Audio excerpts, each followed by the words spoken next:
Masih ingat kasus kopi sianida Jessica Kumala Wongso? Kasus kopi sianida Jessica Kumala Wongso viral pada 2016 lalu. Pada Kamis 31 Agustus kemarin, Netflix merilis trailer film dokumenter kopi sianida Jessica Wongso ini dengan judul Ice Cold Murder Coffee and Jessica Wongso. Trailer berdurasi 1 menit 30 detik ini bisa disaksikan di akun YouTube Netflix Indonesia. Dalam trailer tersebut memperlihatkan cuplikan persidangan kasus pembunuhan Mirna Salihin yang mendakwa Jessica Wongso sebagai pembunuhnya. Sesuai jadwalnya, film dokumenter berjudul Ice Cold Murder Coffee and Jessica Wongso akan tayang pada hari ini, 28 September 2023. Lantas bagaimana kabar Jessica Kumala Wongso sekarang? Setelah divonis 20 tahun penjara atas kasus pembunuhan Iwayan Mirna Salihin, Jessica Kumala Wongso lebih sering menutup diri. Ia lebih memilih berdiam diri di dalam kamar selnya. Dilansir dari tribunpekanbaru.com, Jessica Kumala Wongso tampak menjadi pendiam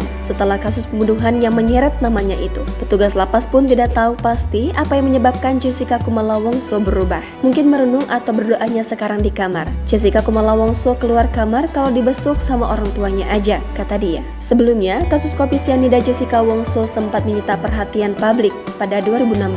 Saat itu, Jessica bersama teman-temannya berniat mengadakan reuni kecil-kecilan di sebuah kafe di Grand Indonesia, Jakarta Pusat. Jessica yang tiba lebih awal lalu memesankan es kopi Vietnam dan 2 koktail untuk Wayan Mirna Salihin dan Hani Bun Juwita. Mirna kemudian meminum es kopi Vietnam yang dipesankan oleh Jessica. Tak lama kemudian, Mirna mengalami kejang-kejang dan langsung tak sadarkan diri. Mulut Mirna juga langsung berbuih sehingga langsung dilarikan ke klinik di Grand Indonesia. Kondisi parah yang dialami Mirna membuat Jessica dan Hani membawanya ke rumah sakit Abdi Waluyo. Namun dalam perjalanan menuju rumah sakit, nyawa Mirna sudah tak bisa diselamatkan. Jessica Wongso akhirnya ditetapkan sebagai tersangka dalam kasus kematian Mirna pada 6 Januari 2016. Pada 27 Oktober 2016 atau setelah melewati 32 kali persidangan, Jessica Wongso akhirnya divonis bersalah dengan hukuman 20 tahun penjara.